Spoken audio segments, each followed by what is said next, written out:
অর্থ উপদেষ্টা একটি কথা বলেছেন যে চাঁদাবাজিতে 3টি বড় দল জড়িত। এক, আগে যারা ছিল তারাও আছে, আওয়ামী লীগের কথা বলেছেন। 2, যারা এখন পলিটিক্যালি ইমার্জিং মাঠ পর্যায়ে আছে তারাও চাঁদাবাজি করছে। 3, উনি বলেছেন স্থানীয় জনগণ। উনি বলতে যাচ্ছেন এগুলো নিয়ন্ত্রণ করা ডিফিকাল্ট হয়ে গেছে। সো আপনার মন্তব্য? দেখুন, ওনার এই বক্তব্যটার আমার এক লাইনের উত্তর হলেই যে উনি যেভাবে ক্যাটেগরি করেছে তাতে বোঝা গেল যে ওনার কথাটা সারমর্মটা এই দেশের কোনো জনগণই এখন আর চাঁদাবাজি থেকে বাইরে নেই। ওনার এই কথাটা বিশ্লেষণ করলে আমার কাছে এটাই মনে হয়। উনি যে শ্রেণীগুলোর কথা বিশ্লেষণ করেছেন তাতে আর এই দেশের এই 3টাকে বাদ দিলে দেশের জনগণ আর থাকে না। সুতরাং ওনার বক্তব্য অনুসারে যদি আমি বলি তাহলে ওনার বক্তব্যের বিশ্লেষণ আমার মতে এরকম যে দেশের সকল জনগণ এখন চাঁদাবাজি করে এটার। আর ওই পতিত সরকারের আমলে একজন মন্ত্রী ছিলেন, তিনি সাভারের একটা বিল্ডিং ধসে যাওয়ার পর ওনার মন্তব্য ছিল যেটা ধাক্কা দেওয়ার কারণে পড়ে গেছিল। তো উনিও আমাদের দেশের অর্থনীতিতে মুদ্রাস্ফীতি এখন যে বেড়ে যাচ্ছে, এখন উনি ওই রকমই একটা ওই ধাক্কা দিয়ে বিল্ডিং ভালাবার মতো ফর্মুলা দিয়েছেন যে চাঁদাবাজির কারণে মুদ্রাস্ফীতি বা এটা নিয়ন্ত্রণের বাইরে যায়, এটা আমার জীবনে এই প্রথম শুনলাম। যদিও আমি অর্থনীতির ছাত্র না, তো কম লেখাপড়ার মধ্যে আমার যতটুকু যোগ্যতা আছে তাতে আমি এরকম দর্শন আর কখনো পাইনি, এই প্রথম পেলাম।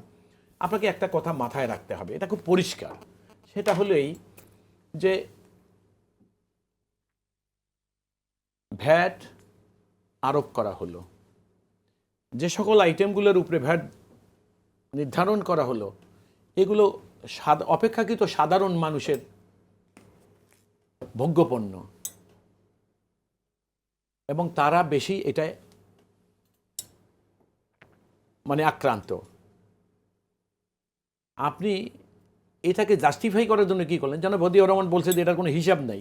আমি হিসাব দেখেছি, তো হিসাব ছিল। এটার হিসাবটা কেমন ছিল?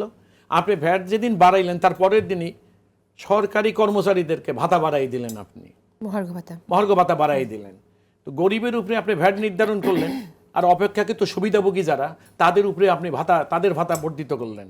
তাইলে আপনি বুঝে দেখেন, ওই যাদেরকে ভাতা বর্ধিত করলেন তাদের হিসাবটা করলেই আপনি পেয়ে যাবেন যে ওই ভ্যাট দায়ের করার মানে ভ্যাট আরোপ করার কারণটা কি ছিল। শুধু হিসাবটা আমি ওইখানে ওইভাবে পেয়ে গেছি। ধন্যবাদ আপনাকে। মিস্টার সানি আব্দুল হক, আমি একটা কথা একটু বলে যেতে চাচ্ছিলাম যে, তো একটা শ্রেণী যে যারা বলতেছিলাম যে রাজনৈতিক দলের চরিত্র হনন, আপনি দেখেন 111-এর সাথে 2টা রাজনৈতিক দলের চরিত্র হনন, -2 ফর্মুলা ইত্যাদি দিয়ে এসে গেছিল। একটা সরকার যখন তার অপকর্মের জন্য চলে গেল, রাষ্ট্রীয় ক্ষমতা থেকে অধপতিত হলো, এখন ওই শ্রেণীটা যারা নিজেদেরকে অরাজনৈতিক মনে করে এবং সকল রাজনৈতিক নিয়ন্ত্রণ বা সুবিধা যারা ভোগ করতে চায়, তারা কিন্তু রাজনীতিবিদদেরকে সমালোচনা থেকে এখনও বিরত না। সে কারণে তারা কি করলেন যে ওই রাষ্ট্রযন্ত্র ব্যবহার করে বা কোনো মাধ্যমে যে যেখানেই কথা বলতে পারেন তাদের সমালোচনা আজও সেই রাজনীতির উপরেই জারিয়ে রাখছেন। আমরা টোটালিটিটাকে যদি অ্যাসেস করি এভাবে, তাহলে আপনি দেখবেন যে রাজনীতি সম্পর্কে যতটা সমালোচনা বা কোনো পার্টিকুলার দল সম্পর্কে। সুতরাং আমি জনাব বদিউর রহমানের ওই কথাটা একদম পরিষ্কার এভাবে বলতে চাচ্ছি। তিনি চাঁদাবাজির কথা যিনি বললেন যে আমি বললে ওনার কথা শুনলে আমি রাগ হব, আমি ওনার কথায় মোটেই রাগ হই না। তবে শুধু ওনাকে কথাটার আমার প্রতি উত্তরটা হলো এইরকম যে জনাব বদিউর রহমানের মতো ব্যক্তি খুব সীমাবদ্ধ অভিজ্ঞতা থেকে এত বড় একটা কথা এইভাবে পাবলিকলি বলবেন এমনটা আশা ওনার কাছে আমার ছিল না। আমার ধারণা ওনার অভিজ্ঞতাটা যদি আরেকটু ওয়াইডার হয় এবং ওনার মতো বিজ্ঞ লোকের বিদগ্ধ মানুষের কথা শুনতে তো মানুষের অনেক উপকার হয়, সমাজের উপকার হয়, অনেকেরও অনেক কিছু উপকার হবে। কিন্তু ওনার অভিজ্ঞতার বিষয়টা যদি আরেকটু ব্যাপক হতো তাহলে এটা নিয়ে ভাবনার একটা বিষয় হতে পারতো হয়তো।